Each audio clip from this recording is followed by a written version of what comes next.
আসসালামু আলাইকুম সবাইকে। আমি মোহাম্মদ আলিফ আল সিফাত। আমি আজকে সেন্টেন্স কানেক্টরের কয়েকটি রুলস সম্পর্কে আলোচনা করব। আমার প্রথম রুলসটি হলো আনলেস। আনলেস অর্থ যদি না, এটি না বোধক অর্থ প্রকাশ করে।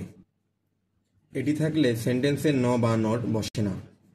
Example, unless you read attentively you will fail in the exam.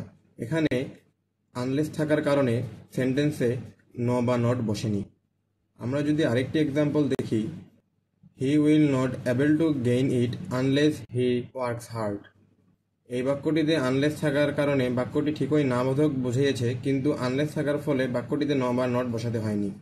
অর্থাৎ আমরা বলতে পারি আনলেস থাকলে বাক্যে ন বা নট বসাতে হয় না, কারণ আনলেস না বোধক অর্থ প্রকাশ করে। আমার পরবর্তী রুলসটি হলো আনটিল বা টিল। আনটিল অর্থ না পর্যন্ত এবং টিল অর্থ পর্যন্ত। আনটিল বা টিলের পরের অংশ অ্যাফার্মেটিভ হয়। আমরা যদি একটি এক্সাম্পল দেখি, work here until I come back. এখানে আনটিলের পরের অংশটি অ্যাফার্মেটিভ হয়েছে।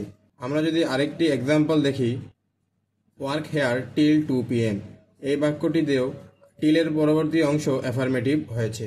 অর্থাৎ বলা যায় আনটিল বা টিলের পরের অংশ অ্যাফার্মেটিভ হয়।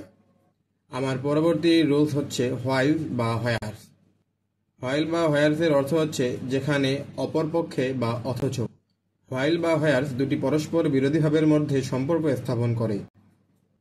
আমরা যদি এক্সাম্পল হিসেবে দেখি, mister Khalid is a doctor while বা whereas his brother is a businessman.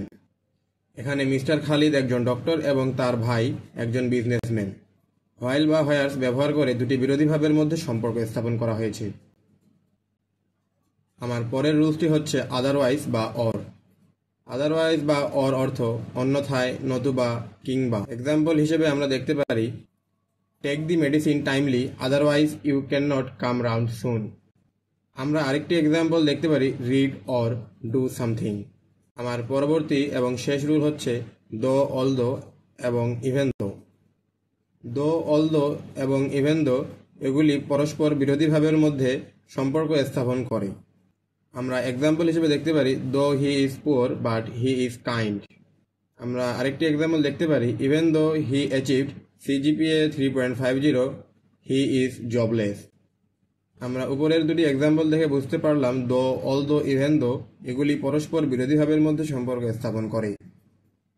আশা করি আমি আপনাদেরকে সেন্টেন্স কানেক্টরের এই কয়েকটি রুলস সম্পর্কে ভালোভাবে ধারণা দিতে পেরেছি। আজকে এই পর্যন্তই, ধন্যবাদ।